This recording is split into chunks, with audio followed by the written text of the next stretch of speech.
Hello dear students, I welcome you all to my channel again. I hope आप सब लोग अच्छे होंगे, सेफ एंड हेल्दी होंगे और अपने फाइनल बोर्ड एग्जाम्स की प्रिपरेशन में कोई कमी नहीं छोड़ रहे होंगे।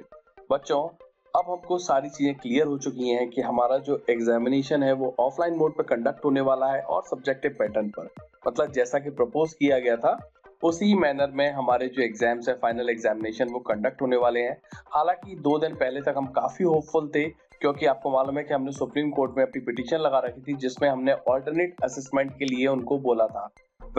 सुप्रीम कोर्ट ने उस पिटीशन को सिरे से खारिज कर दिया, ये बोलकर कि अब आपकी जो कंडीशंस है वो सारी नॉर्मलाइज हो गई हैं, सभी जगह पे जो केसेस वगैरह हैं ओमिक्रॉन के वो कम हो गए हैं, तो अब ऑफलाइन मोड पे जो आपके एग्जाम्स है वो कंडक्ट कराए जा सकते हैं। और इसके साथ में इनफैक्ट सुप्रीम कोर्ट ने ये वार्निंग भी दी है कि अगर इस टाइप की पिटीशंस फ्यूचर में फिर से आती हैं तो जो पिटीशन करेगा फाइल उसके ऊपर फाइन भी इम्पोज किया जा सकता है। प्लस उन्होंने स्टूडेंट्स को भी एक एडवाइस बोलना चाहिए या फिर वार्निंग बोलना चाहिए।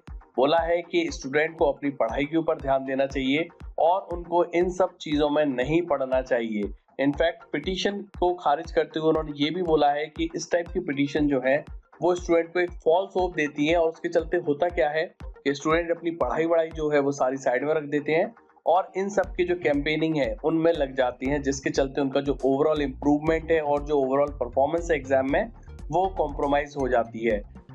सुप्रीम कोर्ट ने जो भी डिसीजन दिया हो इस पर जो रिएक्शंस आई हैं वो मिक्स्ड आई हैं। अगर मैं स्कूल अथॉरिटी की बात करूं तो स्कूल अथॉरिटी जो है वो तो काफी खुश है इससे।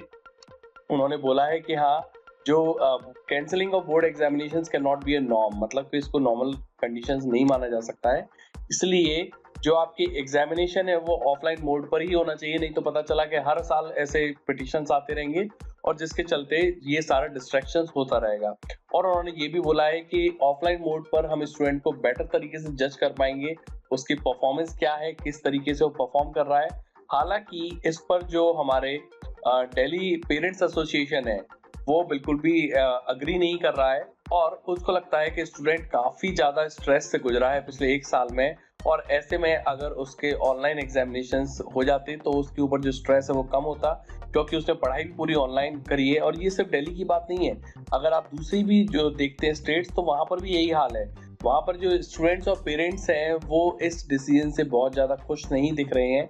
हालांकि कुछ स्टूडेंट, ऐसा नहीं है कि सभी स्टूडेंट ऑनलाइन चाहते थे, बहुत सारे स्टूडेंट ऑफलाइन वाले मोड पे ही एग्जाम अपना चाहते थे और उस डिसीजन से, जो सुप्रीम कोर्ट ने डिसीजन लिया है उससे वो काफी खुश भी हैं। जो भी डिसीजन रहा हो, बट ये इसमें कोई दो राय नहीं है कि स्टूडेंट ने पूरे 1 साल में काफी प्रॉब्लम फेस करी है। आपको मालूम है हमारी जो पिटीशन फाइल हुई थी उसकी जो हियरिंग थी वो मॉर्निंग में 10:30 पर थी, बस जस्ट बिकॉज ऑफ सब कनेक्टिविटी इशू उस हियरिंग को 2 बजे दोपहर के शेड्यूल कर दिया गया। अब सोचिए आप कि अगर एक दिन में कनेक्टिविटी इशू की इतनी प्रॉब्लम हो सकती है, तो स्टूडेंट ने अगर साल भर इस इशू के साथ में डील करा है तो उन्होंने क्या लर्न करा होगा, कितना अच्छे से उसको समझ में आया होगा, वो बस स्टूडेंट ही जानते हैं। और ऐसे में अगर आप ऑफलाइन मोड पर सब्जेक्टिव पैटर्न पर अगर एग्जाम ले रहे हैं तो ये कहीं ना कहीं डेफिनेटली स्टूडेंट के साथ में एक अनफेयर है। स्टूडेंट, अब जो भी हुआ हम इसमें कुछ नहीं कर सकते हैं। हमारा जो एग्जाम है वो फाइनलाइज कर दिया गया है कि हमारा एग्जाम ऑफलाइन मोड पर होगा, सब्जेक्टिव पैटर्न पर होगा। और अभी रिसेंट अपडेट ये है कि आपकी जो प्रैक्टिकल्स हैं उनकी डेट भी अनाउंस कर दी गई है। 2 मार्च से लेकर 16 अप्रैल के बीच में आपकी जो प्रैक्टिकल्स हैं वो खत्म कर दिए जाएंगे।